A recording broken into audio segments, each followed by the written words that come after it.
Welcome to Inspiring Narratives, your favorite channel for uplifting stories, renewed hope, and cultivating a deep connection with Allah subhanahu wa ta'ala.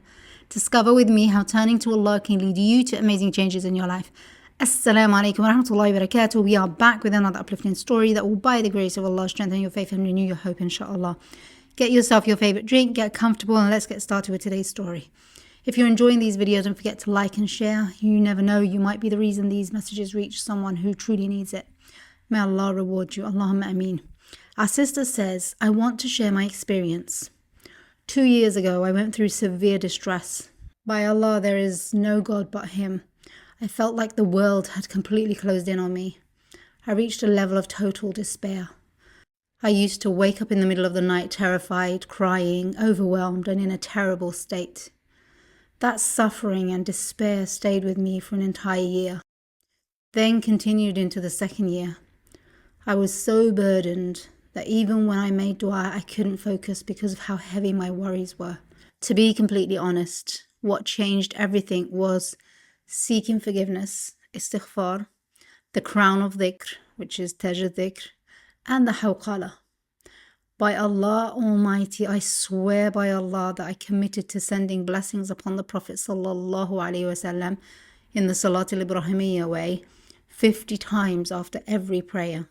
And then I would say Astaghfirullah 1,000 times a day. And also I would say La ilaha illallah wahdahu la sharika lah until the end. Taj El Dhikr 100 times after Fajr and 100 times after Asr. As for the Hawqala, la hawla wa la quwwati illa billah, whenever I said it, I didn't deeply reflect at first. I would just say it, then immediately follow it with Allahumma inni abra'u ilayka min hawli wa quwwati hawlika wa quwwatika. Allahumma inni ولا تعن alayya, wansurni tansur alayya, wamkur ولا tamkur alayya, wahdini yassir al-huda li. O Allah, I dissociate myself from my own strength and power and turn to your strength and power. O Allah, help me and do not help those against me. Grant me victory and do not grant victory over me. Plan for me and do not plan against me. Guide me and make guidance easy for me. I swear by Allah, she says, and Allah is my witness to what I say. Within 3 weeks, I completely forgot the distress I had been living in. Not only that, but provision came to me from where I never expected. I was genuinely shocked. I kept saying, Ya Rabb, how did this happen? Then I noticed something. Allah illuminated my insight. I began to feel from within who truly loved me for the sake of Allah, who was lying, and who wanted to take advantage of me. Something inside me would tell me, no, this person is like this situation is like that. Later, when I started searching online, I heard others say that the remembrance of Allah fills you with light, and that Allah places inner clarity within you that allows you to perceive people as they truly are.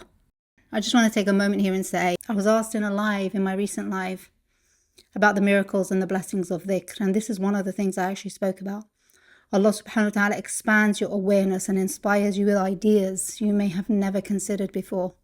Your life begins to fill with goodness and blessings, and your awareness of those around you becomes stronger. These are all beautiful blessings from Allah. I'm pretty sure the blessings are so much greater than our own awareness. The reason I say that is when I sit and consider the blessings, I usually start realize even more blessings I wouldn't have if I didn't sit and start reflecting. So my point is, there are many blessings that go unnoticed.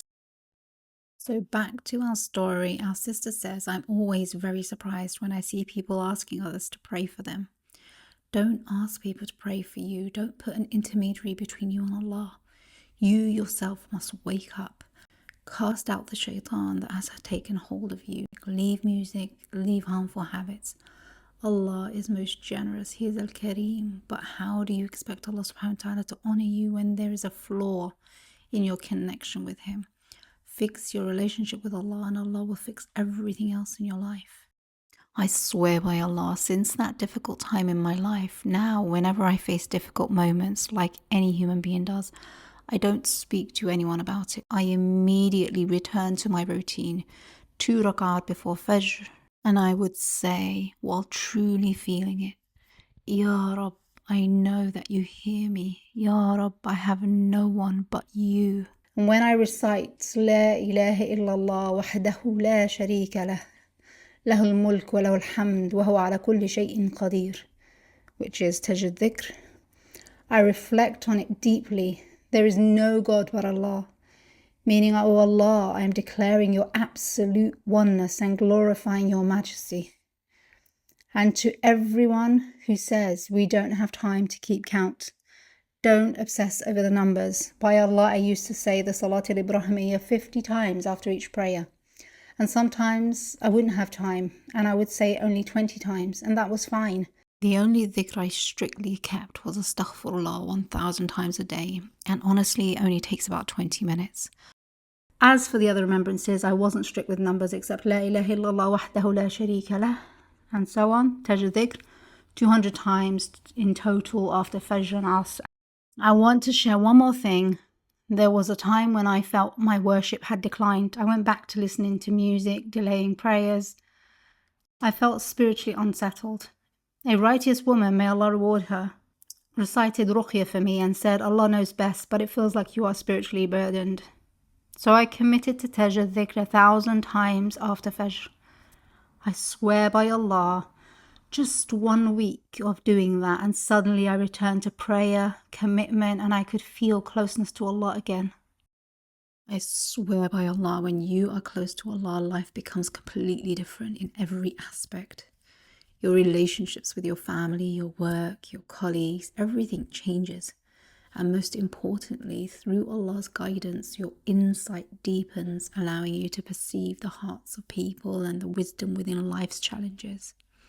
Alhamdulillah for everything. I wanted to share my experience and tell you to not focus on the numbers.